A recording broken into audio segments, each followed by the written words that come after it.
Hi, this is Dr. Sukesh Rao Sankineani, consultant in shoulder surgery, arthroscopy and joint replacement at Yashoda Hospitals, Hyderabad. I often come across this question by patients saying that, Doctor, is it important to treat your rotator cuff tear? The answer would be yes, but the treatment varies depending on the type of the tear. You have two sets of tear. One is in patients who are very elderly, we call it as degenerative rotator cuff tear. One in young patients who have a rotator cuff tear following a trauma. The treatment of both the conditions is different. In degenerative rotator cuff tear, especially in the elderly, we do conservative management in the form of physiotherapy, exercises and rehabilitation. Whereas when you have a traumatic rotator cuff tear, that is after a trauma or an injury, you have to treat it at the earliest, and that treatment would be surgical in nature.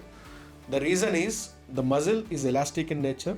It tends to retract, and when the muscle retracts, when you do the surgery at a later date, it is very difficult to bring back the muscle to its position, and the surgery becomes very complicated.